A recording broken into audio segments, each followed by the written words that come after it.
గమనించాలి. అంటే నువ్వు క్రీస్తు గురించి సువార్త విన్న తర్వాత సాక్ష్యం కలిగి ఉన్నారు. 2వ అధ్యాయంలో ఆత్మ గురించి, పరిశుద్ధాత్మ గురించి సాక్ష్యం కలిగి ఉన్నారు. 3వ అధ్యాయంలో నివాసం కలిగి ఉన్నాడు. ఈ 3 సాక్ష్యాలు మనం విందాం. తర్వాత రాజుల నడిచిన మార్గమున వారు వాళ్ళకి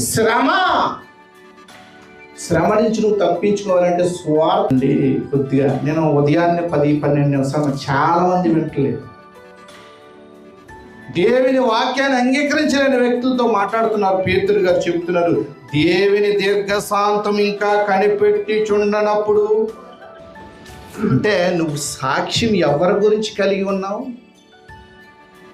ప్రకృతి సంబంధం 16 వచనం, ఎలీషా ఎవరి సంధిని నిలబడి ఉన్నానో ఇశ్రాయేలు దేవుడైన యెహోవా జీవము తోడు నేనేమి చేసినట్లా రిమ్మోను గుడిలో నేను నమస్కారం చేసిన సంగతి గురించి ఏకపట్నస్తులను దేవుని ఇంటి వారై ఉన్నారు చెప్తున్నాడు ఆయన. క్రీస్తు యేసే ముఖ్యమైన మూలరాయి ఉండగా అధ్యాయంలో ఏమన్నావు?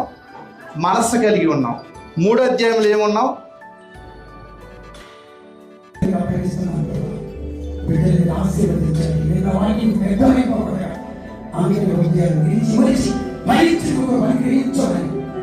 తన ద్వారా అనేక జనులకు ఆశీర్వాదం కలుగుతుందన్న వాగ్దాన సంబంధమైనటువంటి యాక్టివిటీస్ ని హృదయంలో ఉన్నంత వరకు పని చేయలేడు.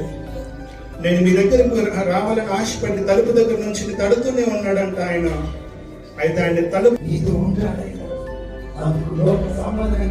ఆశీర్వదించండి.